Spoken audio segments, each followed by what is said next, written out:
ప్రధానంగా manufacturing, industry sector, ఎంఎస్ఎంలు, infrastructure, security and stability, economic creational జోన్స్గా బడ్జెట్ అనేది డివిజన్ చేయబడింది. భారతదేశంలోనే ఇదొక యువతను ప్రోత్సహించే బడ్జెట్గా ఎన్డీఏ ప్రభుత్వంలోని వివిధ పక్షాలు కామెంట్స్ చేస్తున్నాయి. అసలు యూత్కు ఎలాంటి ప్రోత్సాహకాలు ఉంటాయి, వాళ్ళు చేసేటటువంటి స్టార్టప్లకు కానివ్వండి అండ్ మేక్ ఇన్ ఇండియా ప్రాజెక్టులకు కానివ్వండి ఎలాంటి ప్రోత్సాహకాలు ఉంటాయనేటటువంటి అంశాన్ని స్టూడియోలో ఉన్నటువంటి గెస్ట్లతో గీతానంద్ గారు, మీరు నిర్మలా సీతారామన్ గారి బడ్జెట్ పైన మీరు ఎట్లా స్పందిస్తారు? మీ ఫస్ట్ కామెంట్స్. ఇది రాడికల్లీ ఏదో జరిగిపోతుంది అనేది ఏమీ లేదు, అట్లా అని చెప్పి ఏమీ లేకుండాను లేదు. సో ఒక ఫోకస్డ్గా ఏదైనా ఒకే మ్యాటర్ మీద ఏం చేస్తున్నాం అనేది చెప్పడంలో క్లియర్గా విఫలమయ్యారనేది మనకు అర్థమవుతుంది. ఓవరాల్ బడ్జెట్ చూస్తే అంతా మొత్తం మ్యాజికల్ ఫిగర్స్ 12.2 లక్షల కోట్లు యాజిటీస్గా అనుకున్నట్టుగానే ఇన్ఫ్రా మీద ఇన్వెస్ట్మెంట్ పెడుతున్నాం కాబట్టి అవే ఉద్యోగాలు బూస్ట్ చేస్తాయి. ఎంఎస్ఎంఈలకు 10,000 కోట్లు ఇచ్చేస్తాం, అవే ఉద్యోగాలు బూస్ట్ చేస్తాయి. సో ఇదే విధంగా కొనసాగిందని చెప్పొచ్చు. ఓవరాల్గా ఉద్యోగాల కల్పన మీద ఈసారి ఇంతకుముందు వాటితో పోల్చుకుంటే ఎక్కువగానే మాట్లాడినా కీలకమైనటువంటి విద్య అలాగే వైద్యం ఈ రంగాలకు సంబంధించినటువంటి అలొకేషన్స్లో పూర్తి స్పష్టత లేదు. ప్లాన్ ఆఫ్ యాక్షన్ అనేది క్లియర్గా కనపడడం లేదు. ఫిస్కల్ డెఫిసిట్ని తగ్గించుకోవడం మీద పెట్టిన కాన్సన్ట్రేషన్ వల్ల ఏమవుతుందంటే నేరో అయిపోతున్నాయి ఫండ్స్. సో దీంతో ఎగ్జిక్యూషన్లో ఎక్కడైనా తేడా వచ్చినా, ఇప్పుడు అంతర్జాతీయంగా ఉన్నటువంటి వోలటాలిటీ దీనివల్ల కొంత తేడా కొట్టినా కూడా దీన్ని ఎగ్జిక్యూట్ చేయడం అనేది ఈ బడ్జెట్ని కష్టంగా కనపడుతుంది. నెంబర్స్గా చూస్తే ఏదో అద్భుతంగా కనపడచ్చు, కానీ ద్రవ్యలోడు తగ్గించుకుంటున్నాం, భారతదేశం మీద ఒత్తిడి తగ్గిస్తున్నాం, అప్పులు బాధ లేకుండా చేస్తున్నాం, ఇలాంటివి చెప్పుకోవడానికి బాగానే ఉంటాయి. కానీ ఈసారి రియాలిటీలో ఎలా ఉంటుందో చూడాలి. పోయినసారి 4.4%కి రిస్ట్రిక్ట్ చేశాము, ఇంచుమించు బడ్జెట్ ఎస్టిమేట్తో రియల్ ఎస్టిమేట్స్ మ్యాచ్ అవుతున్నాయని చెప్తున్నారు. ఈసారి 4.3%కే ద్రవ్యలోటుని రిస్ట్రిక్ట్ చేస్తామని చెప్తున్నారు. సో ఓవరాల్గా చూస్తే ఎక్కువగా కారిడార్స్, ట్రాన్స్పోర్ట్ కారిడార్స్ మీద కానివ్వండి, అలాగే మనకి టూరిజం మీద కానివ్వండి, ఎస్పెషలీ టెక్స్టైల్స్కి మాత్రం కొంచెం మంచి అడ్వాంటేజ్ ఉండే ప్రోగ్రామ్స్ని ప్రకటించినట్టుగా మనం ఓవరాల్ బడ్జెట్లో చూస్తే అర్థమవుతుంది. సో మిగతా వాటికి మాత్రం కేటాయింపులు అంతంత మాత్రంగానే ఉన్నాయనేది overall budget view.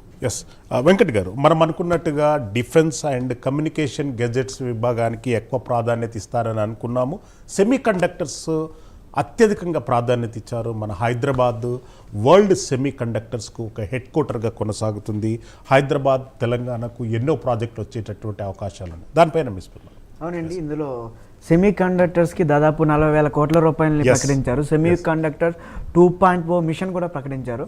Because of artificial intelligence అనే ఈ రేస్ అనేది ఎంత ఫాస్ట్గా గ్రో అవుతుందో, సెమీ కండక్టర్స్ చిప్ మ్యానుఫ్యాక్చరింగ్ కూడా మనకు అంత ముఖ్యంగా ఈరోజు ప్రపంచ స్థాయిలో ఇది ఒక పాత్ర పోషిస్తుంది. ఇక సెమీ కండక్టర్కి చూస్తే 40,000 కోట్లు ప్రకటించారు.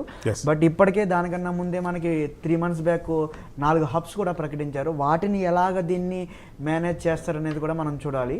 ఇక సెమీ కండక్టర్స్లో చూస్తే కనుక మనం ఐటీ అండ్ ఎగుమతుల్లో చాలా ముందే ఉన్నాం చెప్పాలంటే. ఈ సెమీ కండక్టర్స్కి ప్రకటించిన 40,000 కోట్ల రూపాయలు మనం సరిగ్గా దాన్ని ఎలా డివైడ్ చేస్తారు దాన్ని బట్టి చూసి దానివల్ల మనం ఈ సెమీ కండక్టర్ చిప్ మ్యానుఫ్యాక్చరింగ్ ఎంత ముందుకు వెళ్ళాలని కూడా చూడాలి. అండ్ సెమీ కండక్టర్స్తో పాటు ఇంకొకటి కూడా అన్నారు, ఏఐ మీద మేము ప్రత్యేకమైన ఫోకస్ చేసామన్నారు. బట్ దాని మీద ఖచ్చితమైన డేటాతో పాటు ఎలా దాన్ని ముందుకు తీసుకువెళ్తారని కూడా లేదు. అక్కడ కూడా మనకు ఒక క్వశ్చన్ మార్క్ అని చెప్పాలి. అండ్ నేషనల్ క్వాంటమ్ మిషన్ మనం ఎక్స్పెక్ట్ చేసాం. ఇక్కడ సెమీ కండక్టర్స్తో పాటు one of the part national quantum mission. ఆ నేషనల్ క్వాంటమ్ మిషన్ కూడా ఈ బడ్జెట్ ఇప్పుడు ముగిసింది. దాని తర్వాత నిర్మలా సీతారామన్ గారు మాట్లాడే ప్రెస్ మీట్లో కూడా మనం చూడొచ్చు.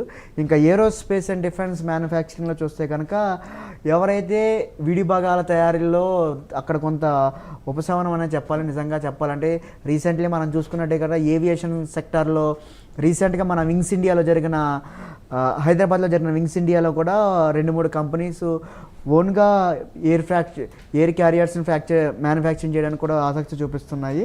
వాళ్ళకి కూడా ఇది మంచిదని చెప్పాలి. బట్ దీని మీద ఇంకా బ్రీఫింగ్ ఇస్తే కనుక మనం సెమీ కండక్టర్ మిషన్స్లో ఏం జరగబోతుంది అనేది మనం కంప్లీట్గా అర్థం చేసుకోవచ్చు సార్. ఎస్ విజయ్ గారు, అంటే అందరూ అనుకున్నట్టే తెలుగు రాష్ట్రాలకు ఒక ప్రత్యేకమైనటువంటి బడ్జెట్లో కేటాయింపులు జరగలేదు. కానీ వికసిత్ భారత్లో ప్రాజెక్టులు తీసుకుంటే సుమారు 17 ప్రాజెక్టులు తెలుగు రాష్ట్రాలకు ప్రత్యక్షంగా పరోక్షంగా అవలంబిస్తున్నాయి. ఎట్లా చూస్తారు ఈ బడ్జెట్? తెలుగు రాష్ట్రాలకు చూసుకుంటే అంత సాటిస్ఫాక్షన్ ఏం కాదు అంటే 17 ప్రాజెక్ట్స్ మాత్రం మనకు ఆంధ్రప్రదేశ్ అండ్ తెలంగాణ రాష్ట్రాలకు అవలంబిస్తున్నారు. అంటే 17 ప్రాజెక్ట్స్ అంటే అంత పెద్ద మనకు only Hyderabad, Chennai, Araku Hyderabad, tourism development కానివ్వండి, పులికాట్ సరస్సు టూరిజం డెవలప్మెంట్ కానివ్వండి, అదే విధంగా సెమీ కండక్టర్ ఫ్యాక్టరీ అంటేనే హైదరాబాద్, మనం దాన్ని హెడ్-క్వార్టర్గా మనం భావించుకోవచ్చు. దాన్ని తీసుకుపోతున్న సెమీ కండక్టర్కి సంబంధించిన దాని ఆల్రెడీ మనది అంత ఉన్నటువంటి దాంట్లో గుజరాత్కు తరలించుకోబోయే ప్రణాళికలు ఎక్కువ ఉన్నాయి. మనకు ఇస్తా అంటే జస్ట్ బడ్జెట్లో ఐవాష్ కోసం పెట్టినటువంటి విధమే కనిపిస్తుంది తప్ప ఆల్రెడీ మనకు ఉన్నటువంటిది ఇక్కడ వస్తున్నటువంటి సెమీ కండక్టర్ వస్తుంటే కూడా గుజరాత్కు తరలించుకుపోయారు, ఇతర రాష్ట్రాలకు తీసుకుపోయినటువంటి సిచ్యువేషను బడ్జెట్లో ఒకటి పెట్టాలి కాబట్టి పెట్టినట్టే కనిపిస్తుంది తప్ప మిగతా ఓవరాల్గా మనకు తెలుగు రాష్ట్రాలకు సంబంధించినటువంటి ఇంకా అంతో ఇంత వాళ్ళు ఉన్నారు కాబట్టి భాగస్వామ్యం అయి ఉన్నారు కాబట్టి ప్రభుత్వంలో ఇక పులికాట్ సరస్సుకు సంబంధించి, అదేవిధంగా మీరు అన్నట్టు అరకుకు సంబంధించి, ఇక అమరావతికి సంబంధించి కూడా పెద్దగా ఇప్పటివరకు చెప్పినటువంటి దాంట్లో ఏం లేవు. మరి అందులో కూడా రేపు తర్వాత ఎక్స్ట్రా ఇస్తారా వీళ్ళకి చెప్పలేము.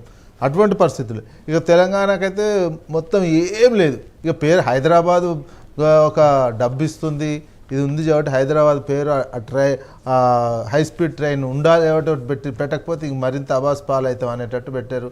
మెట్రోకి సంబంధించినటువంటిది ఏ అంశము మెన్షన్ చేయలేదు. అదే ఇరిగేషన్ దేశవ్యాప్తంగా కూడా ఇరిగేషన్కి సంబంధించినటువంటి అంశము, వ్యవసాయానికి సంబంధించినటువంటి అంశంలో ఎలాంటి పెద్దగా కేటాయింపులో దానికి ఒక గుణాత్మకమైనటువంటి మార్పు తీసుకువచ్చే అటువంటి చర్యలు మాత్రం ఈ బడ్జెట్లో తీసుకోలేదు. మనం ఎక్కువగా ఎంతసేపటి చెప్తున్నటువంటి ఇవే చెప్తున్నారు. అంతర్జాతీయంగా పరిణామాల నేపథ్యంలో బడ్జెట్ పెడుతున్నటువంటిది, ట్రంప్ ఆంక్షలు పెట్టినటువంటిది స్టార్టప్ల కోసము. ఇది కూడా ట్రంప్ ఆంక్షలే. ఎవరైతే స్టార్టప్లు ఉంటారో స్టార్టప్స్ దాదాపు ఎన్ఆర్ఐలే వచ్చి ఎక్కువ పెట్టే అవకాశం ఉంది. ట్రంప్ పెట్టినటువంటి ఆంక్షలతోటి H1B వీసాల విషయంలో కావచ్చు, ఇదేదైనా కావచ్చు. ఆ మధ్యకాలంలో మోడీ గారు కూడా వివిధ రకాల సీఈఓలతో మాట్లాడినటువంటి టెక్ సీఈఓలతో మాట్లాడినటువంటి నేపథ్యంలో, అదేవిధంగా స్టూడెంట్స్ తోటి ఐఐటికి సంబంధించినటువంటిది విదేశీ విద్యార్థులు ఎవరైనా రిటర్న్ వస్తుంటే, విదేశీ వ్యాపారస్తులు, విదేశీ టెక్కి సంబంధించినటువంటి అనేక మంది సీఈఓలు ఏమైనా ఇక్కడికి వచ్చి స్టార్టప్లు పెడితే ఒక ప్రోత్సహించే రకమైనటువంటి అదొక్కటి కొంచెం ఆ రకమైనటువంటిదే తప్ప ఓవరాల్గా బడ్జెట్ గుణాత్మకమైనటువంటి మార్పు చేసేటువంటి అంశాల మీద మాత్రం కాన్సన్ట్రేషన్ చేయలేదు. రొటీన్గా ఒక్కొక్క స్కీమ్కి ఎంత ఏంటి, మేము ఈ రకాన్ని ప్రోత్సహిస్తున్నాం, మా ఆలోచన విధి అనే విధమైనటువంటి రాగానే బడ్జెట్ ప్రసంగం కొనసాగింది. టోటల్గా ఒక మంచి మార్పులు ఈ 15 సంవత్సరాలు అయినట్టు, దాదాపు 15 సంవత్సరాలు రూల్ చేయబోతున్నట్టు, ఇప్పుడు 12 సంవత్సరాలు అయినటువంటి దాంట్లో ఒక అద్భుతమైనటువంటి బడ్జెట్ పెట్టాల్సినటువంటి ఎడ్యుకేషన్ మనం చైనాతో పోల్చుకుంటే వాళ్ళు $800 బిలియన్ పెడుతుంటే మనం ఇప్పటికీ $12 బిలియన్ కానీ ఆగిపోయినటువంటిది. ఎంత తేడా ఉన్నది. అదే యూనివర్సిటీలో ఒక 5 యూనివర్సిటీలను పెట్టడం, పాఠశాలలకు ఒక స్కిల్ డెవలప్మెంట్కి సంబంధించినటువంటి ఇవన్నీ కొంచెం ఇట్లా చేసుకుంటూ పోయినట్టే తప్ప ఒక పెద్ద మార్పు కనిపించేటువంటి బడ్జెట్ ప్రజల జీవితాల్లో. మార్పు అంటే నువ్వు బడ్జెట్ పెద్దగా చూపించి ప్రపంచంలో మనం 4వ ఆర్థిక 140 కోట్ల జనాభా ఉన్నందుకు ఆ మాత్రం ఉంటుంది. మరి జపాన్ చాలా తక్కువ ఉన్న జనాభా కూడా అంత స్థాయిలో ఉన్నటువంటిది. మనం ఏ స్థాయిలో పోల్చుకోవాలి? ఎంతసేపటికి వీళ్ళు చెప్తున్నట్టు పాకిస్తాన్ తోటి, బంగ్లాదేశ్ తోటి ఆర్థిక వ్యవస్థ పోల్చుకోవాల్సినటువంటి అవసరం లేదు. అరుణ్లాల్ గారు, మనకు ఏప్రిల్ 1 నుండి కొత్త ఇన్కమ్ ట్యాక్స్ చట్టాన్ని అమల్లోకి వస్తుంది అనేటటువంటి అంశాన్ని నిర్మలా సీతారామన్ గారు ఎలాంటి సమీకరణాలు ఉండబోతాయి దానికి? అంటే కొత్త ఇన్కమ్ ట్యాక్స్ పరంగా మనం చూస్తే it is just replication sir. కొన్ని సెక్షన్లు తగ్గించి కొంచెం ప్రొసీజరల్ ఆస్పెక్ట్స్ ని కొంచెం సరళీకృతం చేయడం, ఆ గురించి చేసిన చేంజెస్ అవి. సో పెద్దగా చేంజెస్ ఉండకపోవచ్చు, బట్ నిరాశపరిచిన విషయం బడ్జెట్ 2026 పరంగా మనం చూస్తే ఇండివిజువల్ ట్యాక్స్ పేయర్స్ కి ఇలాంటి ఊరట కలిగించకపోవడము.